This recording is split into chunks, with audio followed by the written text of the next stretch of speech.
প্রিয় শিক্ষার্থীবৃন্দ, ঢাকা সিটি কলেজের অনলাইন ক্লাসে সবাইকে স্বাগত। তো আমরা দেখছি চ্যাপ্টার 6 দেখছিলাম। তো এখন আমরা দুটো চ্যাপ্টার দেখতে চাই একসঙ্গে, আমাদের চ্যাপ্টার 6 আর চ্যাপ্টার 7। আমাদের চ্যাপ্টার 6 এর একটা টপিক আমাদের বাকি ছিল, যেটাকে আমরা বলেছিলাম টিকফা। আমরা সেটা আজকে দেখতে চাই। তো আজকে আমাদের লেকচার নাম্বার 7। আমরা শেষ যে চ্যাপ্টার টাইটেল আমাদের ছিল সেটা ছিল international trading and trade organization, অর্থাৎ ট্রেড অর্গানাইজেশন গুলোর রোল আমরা দেখেছিলাম ইন্টারন্যাশনাল ট্রেডের ক্ষেত্রে। আর আজকে আমরা দেখতে চাই যে ইন্টারন্যাশনাল ফিনান্সিং, অর্থাৎ ফিনান্সিয়াল যে সিস্টেম ইন্টারন্যাশনালি, অর্থাৎ এক দেশ অন্য দেশ থেকে, যেটাকে আমরা বলি ক্যাপিটাল টেকনোলজি, এগুলো ট্রান্সফার আর কি ইন্টারন্যাশনাল ফিনান্সিং এর, সেটা আমরা একটু দেখতে চাই। তো সেই ফর্মটার আমাদের মেইন যে ফর্মটা, সেটাকে আমরা বলি ফরেন ডিরেক্ট ইনভেস্টমেন্ট। তো আজকের আমরা মূলত এই টিকফা আর ফরেন ডিরেক্ট ইনভেস্টমেন্ট নিয়ে আলোচনা করব। তো আমাদের টিকফাটা হলো 6 চ্যাপ্টারের, আর চ্যাপ্টার 7 হলো আমাদের ইন্টারন্যাশনাল ফিনান্স। তো আমরা প্রায় শেষের দিকে চলে এসেছি, আমাদের আর দুটো লেকচার বাকি আছে। তো আমাদের আজকের ফার্স্ট যে টপিকটা, সেটাকে আমরা বলেছিলাম টিকফা। এটা আমাদের পরীক্ষায় আসে 4 মার্কের কোশ্চেন। এখান থেকে আমাদের টিকফার যে ক্যারেক্টারিস্টিক্স গুলো, অর্থাৎ টিকফা চুক্তি মূলত কি কি বিষয় এখানে অন্তর্ভুক্ত থাকে, সেই বিষয়গুলো নিয়েই মূলত আমাদের এখানে আলোচনা হয়, এখানে কোশ্চেন থাকে আর কি। তো এখানে আমরা বলছি যে এটা হলো আমাদের trade and investment cooperation framework agreement. তাহলে আমরা বলছি কি trade and investment cooperation framework agreement, এটাকে আমরা বলছি টিকফা। এটা আমাদের ইলাবোরেশনও জানতে চাই যে টিকফা এর ইলাবোরেশন কি, অর্থাৎ টিকফাকে ভেঙে আমরা কি লিখতে পারি এটাকে। আর একটাকে আমরা বলছি এফডিআই, যেটাকে আমরা বলি ফরেন ডিরেক্ট ইনভেস্টমেন্ট। তো এই দুটো টপিক আমরা আজকে দেখতে চাই। তো আমরা শুরু করি আমাদের trade and investment cooperation framework agreement, এটা আমরা একটু দেখে আসি। তো এখানে আমরা বলছি যে আমাদের, তোমরা কি শুনতে পাচ্ছ? আমাকে একটু অ্যাসিওর করো যে শুনতে পাচ্ছি। আমার জি স্যার, শুনতে পাই তো। না পেলেই কিন্তু একটু মেসেজ দিয়ে দিবে, ঠিক আছে? ওকে, তাহলে এখন আমরা আসি। আমরা বলছি যে টিকফা, তো এটাকে আমরা বলছি যে আমরা আগেই এটার এলাবোরেশনটা দেখে এসেছি, আমি আর বলছি না। তো এই যে টিকফা, এই টিকফা চুক্তিটা মূলত দুটো কান্ট্রির মধ্যে আমরা দেখি। এটা হলো আমাদের দুটো কান্ট্রির, একটা হলো আমাদের ইউনাইটেড স্টেটস অফ আমেরিকা, আর একটা হলো বাংলাদেশ। তো এই যে আমাদের টিকফা, এই টিকফার একটা উদ্দেশ্য তো অবশ্যই আছে। তো আমরা যখন জানি ইন্টারন্যাশনাল ট্রেডের ক্ষেত্রে যখন কোনো নেগোসিয়েশন হয়, তখন আমরা জানি যে বা কোনো এগ্রিমেন্টে আসা হয়, তখন সেক্ষেত্রে আমাদের এখানে যেমন আমরা যেমন টিকফা শেষে বলেছি এটা একটা এগ্রিমেন্ট। তো যখন আমরা জানি ইন্টারন্যাশনাল ট্রেডের ক্ষেত্রে যখন কোনো এগ্রিমেন্ট হয়, তো সেই এগ্রিমেন্টের আমরা জানি মেইন উদ্দেশ্য থাকে হলো আমাদের সম্পর্ক বাড়ানো, বা সম্পর্কটা আমরা কিভাবে বাড়ে জানি, যে বাণিজ্যের মাধ্যমে আমাদের সম্পর্ক বাড়ে। আমাদের চ্যাপ্টারের নামও ইন্টারন্যাশনাল ট্রেডিং। তো আমরা এই যে একটা এগ্রিমেন্টে এসেছি, যেটাকে আমরা বলছি যে টিকফা, তো সেই এগ্রিমেন্ট টিকফা চুক্তিতে আসলে কোন বিষয়গুলো নিয়ে দুটো দেশ, যেটাকে আমরা বলি বাইলেটারাল নেগোসিয়েশন বা bilateral trade and investment, bilateral অর্থ হলো দ্বিপাক্ষিক। তো এখানে দ্বিপাক্ষিকের মধ্যে একটা দেশ হলো বাংলাদেশ এবং আরেকটা দেশ হলো আমেরিকা। তো এই যে টিকফা চুক্তিটা তাহলে দুটো দেশের মধ্যে আমরা দেখছি, এটা হলো আমাদের বাংলাদেশ, আরেকটাকে আমরা বলছি ইউএসএ। তো এই টিকফা চুক্তিটা যখন আমাদের টিকফা যখন আলোচনা শুরু হয়, তো সেই আলোচনার ইয়ারটা আমরা দেখছি কবে, এটা নভেম্বর 25, 2013। তো 2013 সালে মূলত এই আলোচনাটা হয়। এখন কথা হলো আমেরিকার সঙ্গে আমার এরকম কোনো এগ্রিমেন্টে যেতে হবে কেন? তো যদি আমরা আমেরিকার বাংলাদেশের ট্রেড দেখি আর কি, তো দেখা যাবে যে বাংলাদেশ প্রায় মাল্টি বিলিয়ন ডলারের ট্রেড করে আমেরিকার সঙ্গে। ট্রেড বলতে আমরা বলি এক্সপোর্ট, অর্থাৎ তাহলে আমাদের একটা বড় পার্টনার কান্ট্রি হলো আমাদের ট্রেডিং এর ইউনাইটেড স্টেটস অফ আমেরিকা। তো আমরা জানি যে ইউনাইটেড স্টেটস অফ আমেরিকার আমাদের সবচাইতে যে মেইন গুড সেটা হলো আমাদের গার্মেন্টস। তো প্রায় 5-6 বিলিয়ন ডলারের মতো গার্মেন্টস আমাদের ইউএসএ তে যায়।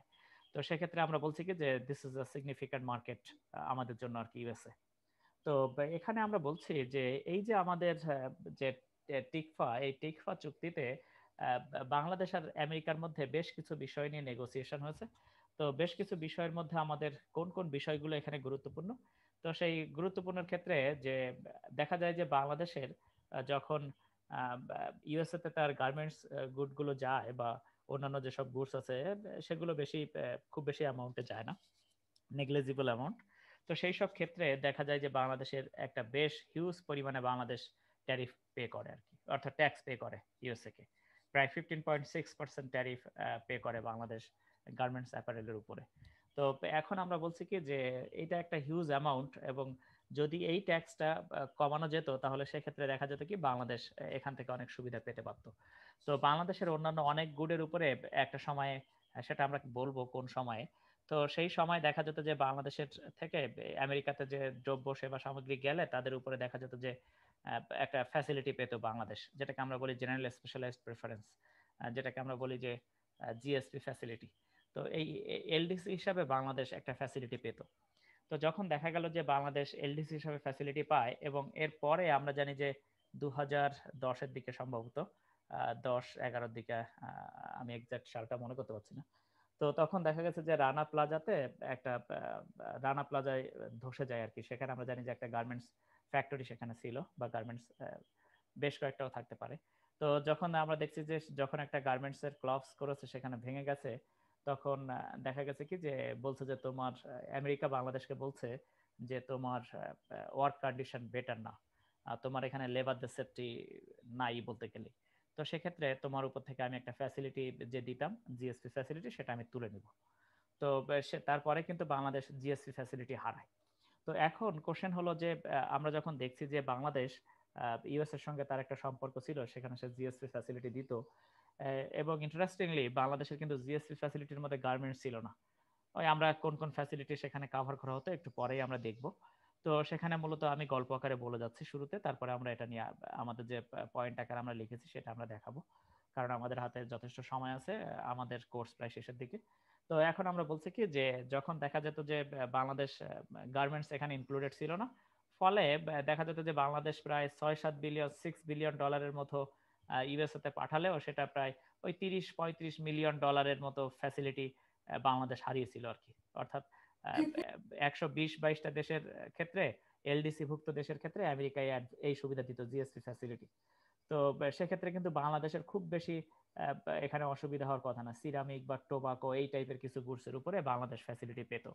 তাহলে কথা হলো যে বাংলাদেশ কিন্তু এই যে টিকফা চুক্তিতেও, টিকফাতে বলা ছিল যে এখানে আমরা জিএসপি ফ্যাসিলিটি নিয়ে কোনো কথা বলতে চাই না, কিন্তু বাংলাদেশ কিন্তু একটা সময় এই টিকফা চুক্তিতেও টিকফার মাধ্যমে এই তার জেনারেল স্পেশালাইজড প্রেফারেন্স এই সুবিধাটা ফিরে পেতে চেয়েছে।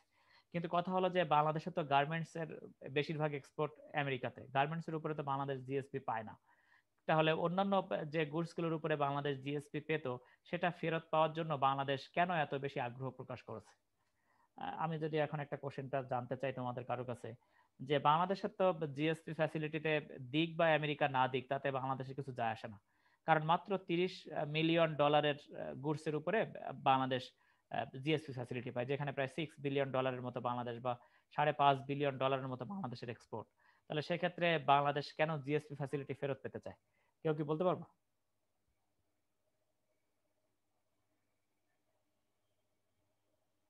আচ্ছা, আমরা কেন বললাম যে বাংলাদেশ তার জিএসপি ফ্যাসিলিটি হারিয়েছিল, কি কারণে বলতে পারো?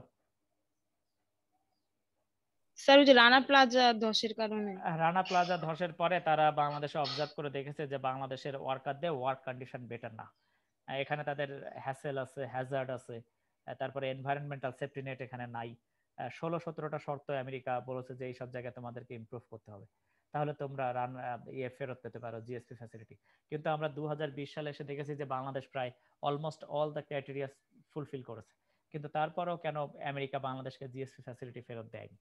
আর জিএসপি ফ্যাসিলিটি ফেরত না দিলে বাংলাদেশের কোনো অসুবিধা আছে কিনা? বাংলাদেশ কিন্তু জিএসপি ফ্যাসিলিটি ফেরত পেতে চেয়েছে, এখান থেকে 2-3 বছর আগেও পর্যন্ত আমরা দেখেছি যে হিউজ পরিমাণে নেগোশিয়েট করেছে বাংলাদেশ এটা ফেরত পাওয়ার জন্য, এবং 2010-এর পর থেকে আরো বেশি নেগোশিয়েট করেছে, কারণ তাদের একটা ফিয়ার ছিল, ভয় ছিল। সেই ভয়টা আসলে আমি জানতে চাচ্ছি যে আমেরিকার তো আসলে জিএসপি দিক বা না দিক বাংলাদেশের কিছু যায় আসে না, কারণ হলো তাদের অনলি $30 মিলিয়ন উপরে তাদের জিএসপি ফ্যাসিলিটি ছিল, সেটাতে খুব বেশি ইম্প্যাক্ট পড়ে না।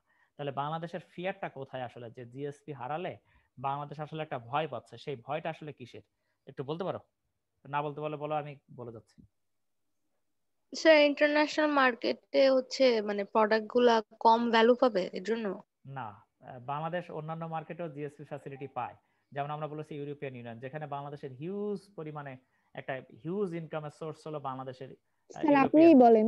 European market. আমরা বলছি যে বাংলাদেশের একটা হিউজ মার্কেট হলো ইউরোপিয়ান মার্কেট। তো ইউরোপিয়ান ইউনিয়নের বাংলাদেশ জিএসপি ফ্যাসিলিটি পায়। তো যদি আমেরিকা যদি বাংলাদেশ থেকে জিএসপি ফ্যাসিলিটি তুলে নেয়, তাহলে ইইউ বলতে পারে যে ও তোমার তো ওয়ার্ক কন্ডিশন বেটার না, তাহলে তোমার উপরে আমি জিএসপি ফ্যাসিলিটি দিব না, তুমি আগে ওয়ার্ক কন্ডিশন বেটার করো, তারপর তোমাকে আমি জিএসপি ফ্যাসিলিটি দিব। তোমার উপর থেকে আমি ট্যারিফ স্ট্রাকচারটা এলডিসির ভুক্ত দেশগুলোর জন্য যে প্রেফারেন্স পাও তুমি, সেটা তোমাকে আমি ফেরত দিব। তাহলে বাংলাদেশের এখন আমরা জানি গ্রোয়িং ইন্ডাস্ট্রি, তো এই সময় যদি একটা হিউজ ট্যারিফ প্রেশার আসে বাংলাদেশের উপরে ইউরোপিয়ান মার্কেটে, তাহলে দেখা যাবে কি আমাদের মার্কেটটা হারানোর একটা বড় পসিবিলিটি থাকবে। সেক্ষেত্রে কিন্তু বাংলাদেশের কিন্তু এই যে আমাদের যে আনস্কিল লেবার যারা ওয়ার্কফোর্সে যারা কাজ করে, তারা কিন্তু হিউজ পরিমাণে বেকার হবে এবং তারা কিন্তু আমাদের ইকোনমির উপর একটা হিউজ বার্ডেন ক্রিয়েট করবে। তো সেক্ষেত্রে যদি বাংলাদেশের ফিয়ারটা ছিল এখানে যে যদি আমেরিকা তুলে নেয় জিএসপি, তাহলে কি অন্যান্য কান্ট্রিও নিবে, তাহলে সেক্ষেত্রে কিন্তু বাংলাদেশের একটা অসুবিধায় পড়তে হতো। কিন্তু যেহেতু বাংলাদেশ দেখছে যে ইউরোপিয়ান ইউনিয়ন বা অন্যান্যরা পরে আর তোলেনি, সেক্ষেত্রে কিন্তু আমাদের এই টিকফারও গুরুত্ব অনেকটা কমে গেছে। আবার ওই জিএসপি ফেরত পাওয়ারও কিন্তু এখন আর আমরা এখন কিন্তু পত্রপত্রিকায় দেখি না যে বাংলাদেশ এখন জিএসপি ফেরত পেতে চায়, কারণ বাংলাদেশের দেখছে যে এতদিন হয়ে গেছে ইইউ তো কোনো নড়াচড়া করে নাই, ফলে আমাদের আর অত বেশি টেনশন নেই। তো আমরা দেখছি কি যে দেখা যায় যে জিএসপি ফ্যাসিলিটি কেন ইইউ নেয়নি সেটার একটা কারণ আছে। আমরা বিবিসি বা অন্যান্য যে সংবাদ মাধ্যমগুলো দেখলে দেখা যাবে যে রানা প্লাজা ধসের পরে কিন্তু হিউজ পরিমাণে রিপোর্ট হয়েছে বাংলাদেশের ওয়ার্ক কন্ডিশন নিয়ে, যেগুলো ইউটিউবে তোমরা সার্চ দিলেই পাবে। BBC report on garments on Bangladesh garments factory দিলেই তোমরা দেখবে যে নানা ধরনের এখানে রিপোর্ট আছে আর কি। সেগুলো কিন্তু বাংলাদেশের জন্য খুবই সুখকর রিপোর্ট না। তো আমরা বলছি কি যে যখন ইইউ পরে আমাদেরকে বলেছে যে তোমরা কারেক্ট করো, তারা কিন্তু বেশ প্রতিনিধি দল বাংলাদেশে পাঠিয়েছে কয়েক বছর যাবত, এবং তারা কিন্তু বাংলাদেশের এখন গার্মেন্টস ফ্যাক্টরি নিয়ে তারা স্যাটিসফাইড। বিশ্বের প্রথম 20টার মধ্যে বোধহয় বাংলাদেশের 4-5টা গার্মেন্টস গ্রিন ইন্ডাস্ট্রির মধ্যে বাংলাদেশের কিন্তু 4-5টা আছে, তোমরা খবরে দেখলে দেখতে পাবে আর কি। তো গ্রিন ইন্ডাস্ট্রির ক্ষেত্রে কিন্তু বাংলাদেশ গার্মেন্টস এর ক্ষেত্রে কিন্তু অনেক বেশি এগিয়ে যাচ্ছে। বিশ্বের বোধহয় প্রথম 1 নাম্বার না 2 নাম্বার, যেখানে আমি ঠিক ইন্ডাস্ট্রিটার নাম বলতে পারছি না গার্মেন্টস ফ্যাক্টরির, তারা কিন্তু গ্রিন সার্টিফিকেটে ওয়ার্ল্ডে 1 বা 2 নাম্বার হয়তো তাদের আছে আর কি, সম্ভবত গ্রিন দিক থেকে। তারপরে বলতে গেলে রানা প্লাজা ধসের পরে বাংলাদেশের গার্মেন্টসের যে সেফটি নেট, সেটাতে অনেক বেশি ইমপ্রুভ করেছে আর কি। তো এখন আমরা আসি তো বাংলাদেশের এই যে আমাদের টিকফা চুক্তি, তো টিকফা চুক্তি যদি আমরা এখানে একটু এই কালারটা দেখে আসি, কালারটা এক্সাক্ট আমি কালারটা আইডেন্টিফাই করতে পারছি না। তো এখানে আমরা বলছি কি যে এখানে আমরা দেখছি কি বাইলেটারাল ট্রেড ইনভেস্টমেন্ট রিলেশনশিপ।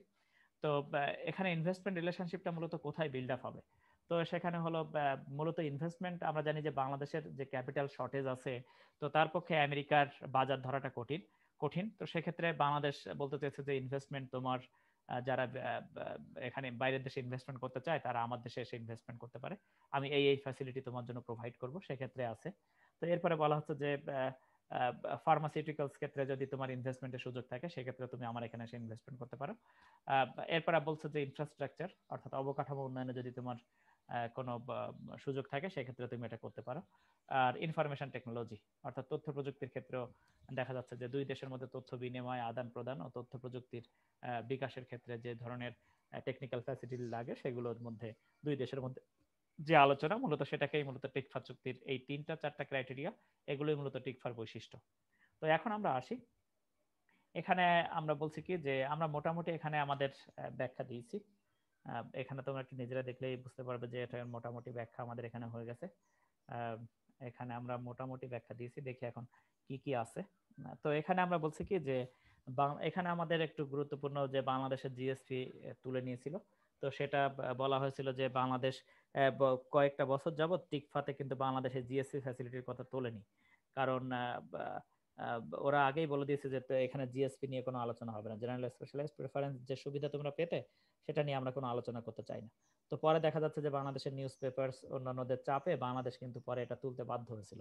তো বাধ্য হলেও কিন্তু যে আমেরিকা কিন্তু বাংলাদেশকে, সেটা আমরা দেখেছি যে 2014-15 দিকে এগুলো নিয়ে খুবই আলোচনা হচ্ছে আমাদের নিউজ পেপার গুলোতে, টিভি শো গুলোতে আমরা দেখেছি যে বাংলাদেশের জিএসপি ফেরত পাচ্ছে না। তো এটা ওই সময় বলা হয়েছে যে বাংলাদেশ বোধহয় অনেক কিছু হারিয়ে ফেলেছে। আসলে ইকোনমিক টার্মে কিন্তু খুব বেশি হারায়নি, কিন্তু যে ফিয়ারটা ছিল সেই ফিয়ারটার চিন্তা করে মূলত বলা হচ্ছিল যে বাংলাদেশ অনেক হারিয়ে ফেলেছে। যেহেতু ওটা নিয়ে এখন আমাদের কনসার্নও কমে গেছে, কারণ ইউ তো আর আমাদেরকে জিএসপি ফ্যাসিলিটি আমাদেরকে তুলে নেয়নি। তো আমাদের প্রস্তুত থাকতে হবে যে আমরা ডেভেলপিং নেশনে গেলে আমাদের এমনিতেও জিএসপি ফ্যাসিলিটি ওরকম থাকবে না। তো এখন আমরা আসি যে আমরা বলছি যে বাংলাদেশ এই জিএসপি নিয়ে যে আলোচনা করেছিল, সেখানে কিন্তু বাংলাদেশের 1% এক্সপোর্টেবল আইটেমস এর উপরে বাংলাদেশ জিএসপি ফ্যাসিলিটি পেত। তো সেক্ষেত্রে কিন্তু এটা খুব বেশি সিগনিফিক্যান্ট অ্যামাউন্ট না।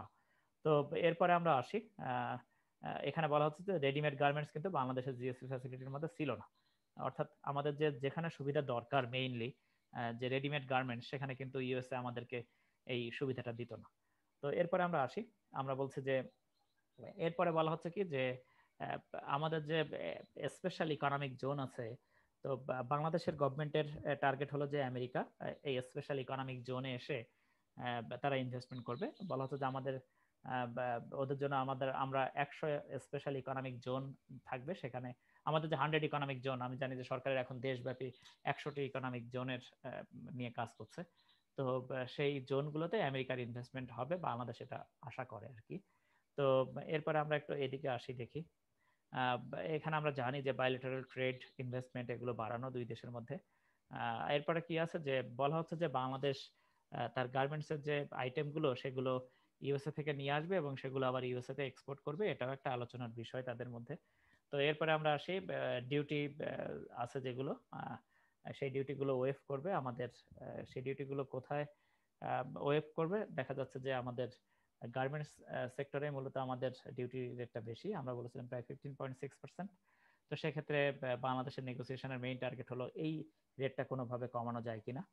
তো এরপরে আমরা আসি, এরপরে বলা হচ্ছে যে এখানে market access for American pharmaceutical products, অর্থাৎ তাহলে আমেরিকার যে ডিসকাশন সেটা তো একপাক্ষিক হতে পারে না। সেহেতু আমেরিকা এখানে বলেছে যে আমার দেশের যে ফার্মাসিউটিক্যালস আছে, যে ওষুধ পত্র আছে যেগুলো, সেগুলো তোমার এখানে আমি তোমার মার্কেট অ্যাক্সেস পেতে চাই। এরপরে তাদের যে কটন, সেটাও বাংলাদেশের মার্কেট অ্যাক্সেস পেতে চাই আমেরিকা। তো এরপরে আমরা আসি, এরপরে বাংলাদেশ বলেছে তোমার মার্কেটে আমার প্রেফারেন্সিয়াল মার্কেট অ্যাক্সেস দরকার। প্রেফারেন্সিয়াল বলতে আমরা জানি যে ট্যারিফ রেট কমালে আমাদের পিটিএ এগ্রিমেন্ট গুলো হয়, প্রেফারেন্সিয়াল ট্রেডিং এগ্রিমেন্ট। তো সেই ক্ষেত্রে বাংলাদেশের একটা শুরু বলতে গেলে টিকফা চুক্তির মাধ্যমে এটা একটা শুরু আলোচনার আর কি, কিন্তু সেটা ইফেক্টিভ হয়েছে কিনা এটা নিয়ে যথেষ্ট সন্দেহ আছে। টিকফা আমাদের জানি যে আমরা এটা খুব বেশি আমাদের ইফেক্টিভ হয়নি আর কি। তো কিন্তু আমাদের পরীক্ষায় আসে বলে আমরা দেখছি। তো রিলেটেড এখানে বলা হচ্ছে কি যে ইউএসএ বাংলাদেশের তাদের যে আমাদের যে গার্মেন্টস ফ্যাক্টরির প্রোগ্রেস সেফটি নেট নিয়ে সেটা কিরকম অবস্থায় আছে, লেবার রাইট যেগুলো আছে, শ্রমিকদের যে অধিকার যেগুলো, সেগুলো তো আমরা ঠিকভাবে প্রতিপালন করছি কিনা সেগুলো তারা অবজার্ভ করবে আর কি, এবং সেগুলো তারা নিয়মিত এখানে মূল্যায়ন করবে যে কি অবস্থায় আমাদের এগুলো আছে। তো এইগুলো আর কি মূলত এখানে আলোচনা হচ্ছে। এরপরে আমরা আসি, এরপরে বলছে যে ফরেন ডিরেক্ট ইনভেস্টমেন্ট। এরপরে আমাদের নতুন টপিক, আমরা মোটামুটি টিকফাটা দেখলাম। এখানে তোমাদের কোশ্চেন থাকলে আমাকে বলতে পারো।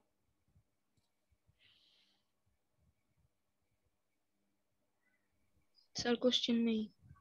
তোমাদের কারোর কোশ্চেন থাকলে বলো, টিকফার মধ্যে আর কিছু জানার আছে কিনা। মূলত এটাতে আমাদের খুব বেশি যে না স্যার, বুঝছি। ওকে, ইজি আছে। এরপরে এটা কিন্তু এই যে টপিকটা এফডিআই, এটা আমরা আগেও দেখে ফেলেছি একবার। তো সেই এফডিআইটা দেখেছিলাম, তো আরেকবার আমরা জাস্ট আমাদের যেহেতু চ্যাপ্টারে আছে, আমরা আরেকবার জাস্ট একটু দেখে যাই, রিভাইজ করে যাই। তো আমরা জানি যে এফডিআই কে আমরা বলছি foreign direct investment in economics, it is used as FDI. তো আমরা বলছি কি যে ফরেন ডিরেক্ট ইনভেস্টমেন্টটা কি, যে আমি কোনো একটা দেশে যে আমার বর্ডার ক্রস করে যে হোস্ট কান্ট্রিতে যদি বলা হয় তাহলে আমরা তাকে ফরেন ডিরেক্ট ইনভেস্টমেন্ট যদি, যেমন আমরা যদি বলি যে আমেরিকা থেকে বাংলাদেশে যদি কোনো ইনভেস্টর আসে এবং সে যদি এখানকার কোনো সেটা হতে পারে সে নতুন একটা ইন্ডাস্ট্রি খুলতে পারে, অথবা হতে পারে এখানকার কোনো ইন্ডাস্ট্রি অ্যাকোয়ার করতে পারে, এইসবের মাধ্যমে যদি সে কোনো এখানকার কোনো ইন্ডাস্ট্রির যদি সে মালিকানা অর্জন করে, তাহলে সেটাকে আমরা বলি foreign direct investment in that sector, অর্থাৎ স্পেসিফিক সেক্টর যেখানে সে ইনভেস্টমেন্ট করছে। তো এখানে আমরা বলছি কি যে কোম্পানি টেক্স কন্ট্রোলিং ওনারশিপ, এখানে আমরা ওনারশিপ বলছি, ownership in a business entity in another country, অর্থাৎ আমেরিকা বাংলাদেশে এসে এটা অ্যানাদার কান্ট্রি যে ওনারশিপ অর্জন করেছে, সেটাকে আমরা এক ধরনের এফডিআই বলতে পারি। তো এখানে কথা হলো যে আমাদের এফডিআই বললে আমাদের মাথায় আসতে পারে যে এটা শুধুমাত্র হয়তো মানি, কিন্তু that does not mean it is money. এটা মানিও হতে পারে, এর সঙ্গে নলেজ হতে পারে, স্কিল হতে পারে, টেকনোলজি হতে পারে, সেগুলো ট্রান্সফার হয়। তো নলেজ, স্কিল, টেকনোলজি এগুলো ট্রান্সফার, এটাকে আমরা এফডিআই এর মধ্যে ইনক্লুড করি। তো এরপরে আমরা আসি আমাদের ডিটারমিনেন্টস অফ এফডিআই কি কি আছে। তো আমরা বলছি যে আমাদের ফার্স্ট ডিটারমিনেন্ট হলো মার্কেট সাইজ। এখন আমি আর পড়াবো না, এখন তোমরা আমাকে পড়াও। তোমরা যে কেউ একজন বলে যাও যে এটা কেন ডিটারমিন্যান্টস, এগুলো ব্যাখ্যা দিতে থাকো। এই মুখ খোলো, মুখ ওপেন করে আমাকে জানাও যে মার্কেট সাইজ এর উপরে এফডিআই এর ইমপ্যাক্ট কি, ওপেননেস কি, এগুলো আমাকে একটু বলে যাও কুইক। স্যার ওপেননেসটা বুঝি নাই, ওপেননেসটা আচ্ছা একবার মার্কেট একটু সাইজটা বুঝাই। বলো, মার্কেট সাইজটা বলো। স্যার বাইরে থেকে যে ইনভেস্টমেন্ট আসবে আমাদের দেশে, হুম, দাঁড়ান চিন্তা করে নি। তাহলে তো হবে না, অন্য কেউ বলো, সুজানা বলো। স্যার মানে একটা দেশের মার্কেট সাইজ বড় হলে মানে এফডিআই আসাটা ইনভেস্টর, ইয়েস, সহজ হয়। Very good. তাহলে আমরা বলছি কি, যদি আমার এখানে স্টিলের ডিমান্ড বেশি থাকে, স্টিল ইন্ডাস্ট্রি বিল্ড আপ হবে, ভেরি সিম্পল। বাইরের দেশ থেকে স্টিলের যারা ইনভেস্টর আছে তারা এখানে এসে ইনভেস্ট করবে। অর্থাৎ মার্কেট সাইজ বা মার্কেট ডিমান্ড যত বাড়বে তত দেখা যাবে কি যে আমার ফরেন ডিরেক্ট ইনভেস্টমেন্টটা বাড়বে। ওপেননেস কি?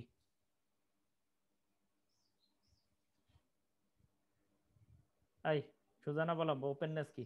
আর বাদ বাকি তোমরা মুখ বন্ধ করে বসে থাকো কেন? তোমরা কারা?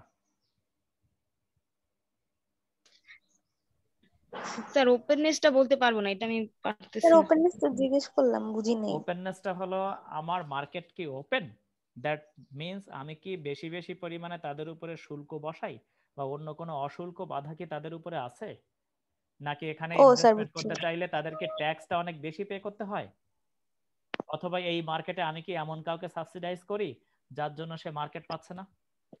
বোঝা গেছে?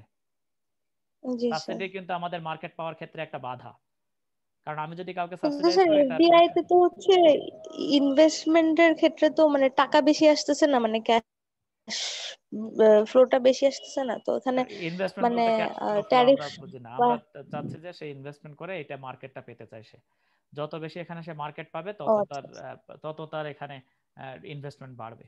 তো এখন আমি যদি তাকে বলি যে তুমি যদি এখানে ইনভেস্টমেন্ট করো তোমাকে এই পরিমাণ ট্যাক্স দিতে হবে, তোমাকে এই পরিমাণ, তো আমার এখানে আমাদের একটা ইন্ডাস্ট্রি আছে তাকে আমি সাবসিডাইজ করি, তাহলে তো আমি ফরেন ডিরেক্ট ইনভেস্টমেন্ট যেটা সেটাকে আটকে দিচ্ছি। কারণ যদি আমি তাকে সাবসিডাইজ করি সে তো আর আমার মার্কেটে এসে বলবে যে না না না, ও তোকে সাবসিডাইজ করে আমাকে তো সাবসিডি দেয় না, ফলে আমার মার্কেট প্রাইসটা বেড়ে যাবে। সেক্ষেত্রে তো এটা ওপেননেস বোঝায় না, ঠিক আছে? অথবা যদি আমি বলি যে আমি যখন জি ইনভেস্টমেন্ট স্যার। করতে চাই, আমি যদি বলি আমার র ম্যাটেরিয়ালস বাইরের দেশ থেকে আসে, তো র ম্যাটেরিয়াল যখন বাইরের দেশ থেকে আসবে তখন আমি কি শুল্কমুক্ত সুবিধা পেতে পারি, নাকি আমার মানে এখানে বাধা আছে? তো বাধা থাকলে আমার ওপেননেস নেই, ওপেননেস না থাকলে আমি এই মার্কেটে যেতে চাই না। ঠিক আছে, ইনফ্রাস্ট্রাকচার কি বলা লাগবে নাকি পারবা? জি স্যার। ইনফ্রাস্ট্রাকচারের স্যার এটা ফলে পারবো। ইনফ্রাস্ট্রাকচারটা আসলে কিরকম যে এটা যত বেটার হবে তত আমার প্রোডাকশন কস্ট কমে যাবে। কারণ আমি যদি দেখি যে রাস্তাঘাটের অবস্থা খুবই খারাপ, তাহলে আমার তো ওই রাস্তা দিয়ে চলতে যেই আমার অবস্থা খারাপ হয়ে যাবে। 1 ঘন্টার রাস্তা আমাকে সারাদিন ধরে আগাতে হচ্ছে, অথবা আমি রাস্তাই পাচ্ছি না, তো সেখানে আমি জিনিসপত্র পৌঁছাবো কি করে? তো সবার কাছে যত কুইক আমি আমার গুডস গুলো পৌঁছাতে পারবো তত আমার প্রোডাকশন কস্ট কি হয়ে যাবে, কমে যাবে। অথবা আদার যদি আমি বলি ইনফ্রাস্ট্রাকচারের মধ্যে আমাদের যদি ইলেকট্রিসিটি বা অন্যান্য ফ্যাসিলিটি কেমন আছে সেগুলোর উপরেও ডিপেন্ড করে, রোডস, হাইওয়েজ, এনার্জি সেক্টর এগুলো কেমন সেগুলো চিন্তা করে আমি সেখানে ফরেন ডিরেক্ট ইনভেস্টমেন্ট করতে চাই। বেশিরভাগ ক্ষেত্রে এখানে গুরুত্বপূর্ণ ফ্যাক্টর যেটা সেটা আমাদের দেশের জন্য দেখা যাচ্ছে যে রাস্তাঘাটটা গুরুত্বপূর্ণ, কিন্তু সবচেয়ে গুরুত্বপূর্ণ ইনভেস্টমেন্টের ক্ষেত্রে যেটা সেটা হলো এনার্জি, শক্তি সম্পদ যেটাকে আমরা বলি গ্যাস রিলেটেড যেসব সেক্টর গুলো আছে সেগুলো আর কি, গ্যাস, পেট্রোলিয়াম এগুলো। তো এরপর আমরা বলি রিটার্ন অন ইনভেস্টমেন্ট। তো রিটার্ন অন ইনভেস্টমেন্ট বলতে আমি ইনভেস্টমেন্ট করার পরে সেখান থেকে আমার রিটার্নটা কেমন, অর্থাৎ বেনিফিটটা কেমন। আমার একটা কস্ট আছে, কস্ট বেনিফিট অ্যানালাইসিস করে যদি দেখি আমি প্রজেক্টটা গ্রহণ করা উচিত তাহলে আমি সেখানে যেতে চাই। এরপর আমরা বলছি রিয়েল লেবার কস্ট। তো রিয়েল লেবার কস্ট বলতে আমরা কি বুঝি? স্যার এটা কি ওদের প্রকৃত এই যে মজুরি। এফিসিয়েন্সির সাথে জড়িত? মানে ইয়েস, যদি বেশি এফিসিয়েন্ট লেবার অবশ্যই, হয় তাহলে তো বেশি বেশি প্রোডাক্ট প্রডিউস অবশ্যই করতে সেটাও পারবে। রিলেটেড। আবার যদি আমি বলি রিয়েল লেবার কস্ট বললে আমরা রিয়েল লেবার ওয়েজও বলতে পারি, রিয়েল ওয়েজ, রিয়েল ওয়েজও বলতে পারি। তো রিয়েল ওয়েজটা যদি বেশি পে করতে হয় তাহলে তাদের কস্টটাও বেড়ে যাবে। রিয়েল ওয়েজটা বেড়ে গেলে অর্থ কি, যাদের রিয়েল ওয়েজটা আমরা জানি যে ওয়েজ ডিভাইডেড বাই প্রাইস, তো ওয়েজ ডিভাইডেড বাই প্রাইস করলে দেখা যাবে যে আমার যদি দেখি যে আমাকে বেশি বেশি অন্যান্য কান্ট্রির চাইতে এখানে বেশি পে করতে হয়, তাহলে সেক্ষেত্রে আমি এই সব ধরনের লেবার আমি পেতে চাই না, রিলেটিভ টু প্রোডাকশন, তাদের এফিসিয়েন্সি লেভেল চিন্তা করে আর কি। কারো বুঝতে সমস্যা সমস্যা থাকলে বলো। সমস্যা আছে? স্যার নাই, না স্যার। না স্যার। ওকে, নেক্সট আমরা আচ্ছা। আসি, এরপরে আমরা আসি হিউম্যান ক্যাপিটাল। তো তো আমি যদি দেখি যে যেখানে হিউম্যান ক্যাপিটাল অনেকটা স্কিলড, তো আমি সেখানে ইনভেস্টমেন্ট করব নাকি যেখানে হিউম্যান ক্যাপিটাল স্কিল না সেখানে ইনভেস্টমেন্ট করব। আমরা জানি যে হিউম্যান ক্যাপিটাল কিভাবে স্কিল করা যায়, এডুকেশন, ট্রেনিং, হেলথ ফ্যাসিলিটি, এইসবের মাধ্যমে আমরা জানি যে হিউম্যান ক্যাপিটাল আমাদের বিল্ড আপ হয়। তো এরপরে আমরা জানি অ্যাগ্লোমারেশনকে আমরা বলতে পারি লোকালাইজেশন বা আরবানাইজেশন, যেটাকে আমরা বলি না কেন। এই দুই ধরনের মিলেই আমাদের অ্যাগ্লোমারেশন, অর্থাৎ হলো এটাকে বলা হয় স্থানীয়করণ আর কি অনেকটা। তো দেখা যায় যে স্থানীয়, আচ্ছা শিল্পগুলো কেন স্থানীয়করণ করতে চায়, শিল্পগুলোর স্থানীয়করণের কারণ কি? তোমরা তো ইন্ডাস্ট্রি পড়েছো। স্যার কারণ কাঁচামাল ওখানে কাছাকাছি থাকে, মানে কাঁচামাল না বলে কাঁচামাল আমরা পাওয়া যায়, লেবার ইকোনমিক্সের পাওয়া যায়। ইকোনমিক্সের ভাষায় এটাকে আমরা বললাম যে ইনপুট বা আদার র ম্যাটেরিয়ালস ফ্যাসিলিটি। ও র ম্যাটেরিয়ালস বলে কাঁচামালই বোঝায় বাংলায়, ইয়েস। তো এখন আমরা আসি, তো আমরা দেখছি কি যে আদার অনেক ইনফরমেশনের তারাও পেতে পারে, কিন্তু যদি আলাদা আলাদা ভাবে বসে থাকে তাহলে সেই ইনফরমেশন গ্যাপটাও হয়। আমরা জানি যে information is one kind of earning, ইনফরমেশনটাও কিন্তু আর্নিং, কারণ ইনফরমেশনের জন্য কিন্তু আমার কস্ট বিয়ার করতে হয়। তো আমি যদি ইনফরমেশন অন্য কারোর থেকে গ্যাদার করতে পারি তাহলে সেটাও কিন্তু এক ধরনের আমার আর্নিং। আমার কস্ট ছাড়াই সেটা যদি আমি পেয়ে যাই বা কম কস্টে পেয়ে যাই, তো সেটা তো আমার কস্টটাকে কমিয়ে দেয়। তো এরপরে আমরা আসি, আমরা বলছি এক্সচেঞ্জ রেট। তো এক্সচেঞ্জ রেটটা আমরা জানি যে এক্সচেঞ্জ রেট কমে গেলে আমাদের এক্সপোর্টটা বাড়ে, আবার এক্সচেঞ্জ রেট বেড়ে গেলে আমাদের এক্সপোর্টটা কমে যায়। তো আমার যদি এমন কোনো ইন্ডাস্ট্রি বিল্ড আপ হয় যেটা বাইরের দেশে এক্সপোর্ট ওরিয়েন্টেড, তাহলে সেক্ষেত্রে আমার এক্সচেঞ্জ রেটটা যদি কম থাকে তাহলে সেক্ষেত্রে দেখা যাবে কি ফরেন ডিরেক্ট ইনভেস্টমেন্ট আসার চান্সটা বেড়ে যাবে। অথবা যদি আমি বলি যে এক্সচেঞ্জ রেটের ফ্লাকচুয়েশন অনেক বেশি কোনো কান্ট্রিতে, তো এক্সচেঞ্জ রেটের ফ্লাকচুয়েশন বেশি হলে আমার বিজনেস কনফিডেন্স কম থাকে। অথবা আমি যদি বলি কোনো দেশ হঠাৎ হঠাৎ করে তার এক্সচেঞ্জ রেটটা কন্ট্রোল করে, তাহলে সেক্ষেত্রে কিন্তু আমাদের যেমন দেখা গেল কি যে আমার লোন বেশি হয়ে যাচ্ছে, এক্সচেঞ্জ রেটটা বাড়িয়ে দিলাম বা কমিয়ে দিলাম। এরকম যদি যখন আবার আবার আমি এক্সপোর্ট বাড়াতে চাই তখন আবার আমার এক্সচেঞ্জ রেটটা কমিয়ে দিলাম, এরকম যদি ফ্লাকচুয়েশন থাকে তাহলে দেখা যাবে কি যে এইসব এদের কনফিডেন্স থাকে না, ফলে তারা মার্কেটে আসতে চায় না আর কি। এরপর আমরা বলছি government incentives, political risk. Political risk কি? রাজনৈতিক মানে স্যার অস্থিতিশীলতা হরতাল। হরতাল হতে পারে। আর থাকলে ফরেন ডিরেক্ট ইনভেস্টমেন্ট কমে যাবে। আর অন্য দিক থেকে ইন্টারনাল অন্য দিক থেকে ইন্টারনাল একটা আছে যে যদি দেশের মধ্যে ঝামেলা থাকে তাহলে প্রবলেম, এটা সব বিজনেসের জন্যই। আর যদি যেই দেশ থেকে ফরেন ইনভেস্টমেন্ট আসতেছে ওদের সাথে যদি কোনো প্রবলেম হয় সেই ক্ষেত্রে রিস্ক থাকে একটা। রিস্ক থাকে। আর আর কি হতে পারে? ধরলাম যে সরকার বললো যে কোনো সময় আমি ইন্ডাস্ট্রিটা অ্যাকোয়ার করে নিলাম, কারণ জাতীয়করণ করছে, তো এই ইন্ডাস্ট্রি আর এখন দেশে রাখা যাবে না, এটা আমার আন্ডারে চলে আসলো। ধরলাম পাট শিল্পে ইনভেস্টমেন্ট করেছে, এবার বলছে যে পাট তো আমার জন্য একটা এটা আমার জন্য গুরুত্বপূর্ণ একটা সেক্টর, তো এখন আমি এটাকে ন্যাশনালাইজেশন করে ফেলি চিনির মতো। তো সেক্ষেত্রে দেখা যাবে কি যে ন্যাশনালাইজেশন করলে প্রাইভেট যারা আছে, ফরেন ইনভেস্টমেন্ট যারা করে, তাদের কিন্তু এই বিপদে পড়ে যাবে আর কি। আর ও যেটা বলেছে সেটা আমরা দিয়ে দেখছি কি যে ইউএসএ আর চায়নার মধ্যে এখন সম্পর্ক খারাপ, সেক্ষেত্রে কিন্তু তাদের ইন্ডাস্ট্রি গুলো সাফার করবে, কারণ এখানে তারা কিন্তু ট্যারিফ বা অন্যান্য কিছু হিউজ পরিমাণে বসাচ্ছে।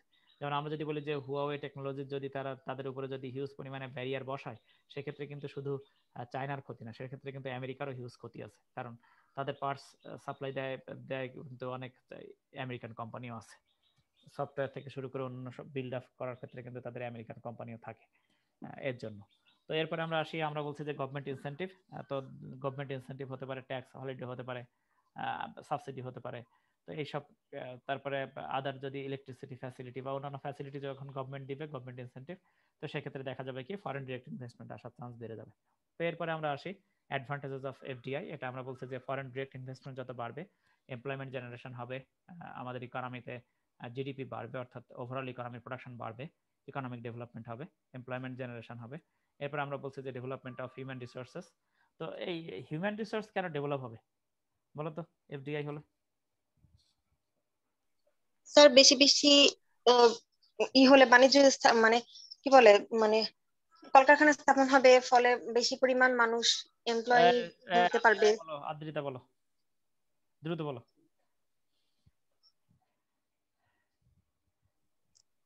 হিউম্যান রিসোর্স কিভাবে ডেভেলপ হবে? স্যার উন্নত টেকনোলজি ব্যবহার ইয়েস করার জন্য তো ইয়েস, মানুষজন তখন স্কিলড হতে স্কিল হয়ে যাবে যাবে, বেশি বেশি। স্কিল হবে। যেমন আমি যদি বলি এখন যদি বাংলাদেশ গভর্নমেন্ট একটা পদ্মা সেতু বানাতে চায়, ধরলাম পদ্মা না যমুনা সেতু, ধরলাম মেঘনা সেতু, যেখানে বাকি আছে, তো সেরকম একটা সেতু যদি সরকার বানাতে চায়, এখন কিন্তু আগে যে পরিমাণ স্কিল লেবার আমার বাইরের দেশ থেকে আনতে হতো, এখন কিন্তু আমার দেশীয় যারা ইঞ্জিনিয়ার্স আছে তারাই কিন্তু এখন সেটা বিল্ড আপ করতে পারবে, কারণ আমাদের ইঞ্জিনিয়ারদের আমরা যখন আমরা শুনি আর কি তাদের এক্সপ্রেশন, তখন সেখান থেকে বলে তারা যে আমরা এতটাই স্কিল অর্জন করেছি যে আমরা এখন নিজেরাই একটা পদ্মা সেতুর মতো সেতু বিল্ড আপ করতে পারি। যেমন আমরা দেখেছিলাম কি যে ইন্ডিয়া থেকে যখন বাংলাদেশে টাটা কোম্পানি আসতে চেয়েছিল, তখন কিন্তু তাদের কথাই ছিল যে স্কিল লেবারে বাংলাদেশ বলেছিল, তখন বিএনপি গভর্নমেন্টের সময় বলেছিল, বাংলাদেশ গভর্নমেন্ট নেগোসিয়েশন করে বলেছিল যে তোমরা আমাদের যে হায়ার অফিসিয়াল যারা থাকবে তোমার টাটা কোম্পানিতে, তাদের 50% বাংলাদেশি লেবার নিতে হবে। তারা কিন্তু সেটা এগ্রি করেনি। তারা বলেছে যে আমরা 100% বা 90% লেবার শ্রেণী যারা যারা মাঠে ঘাটে কাজ করে আর কি, তো তাদেরকে আমরা বাংলাদেশের ওয়ার্কারদের অ্যাক্সেস দিব, কিন্তু উপরের লেভেলে আমরা এই পরিমাণ অ্যাক্সেস দিব না।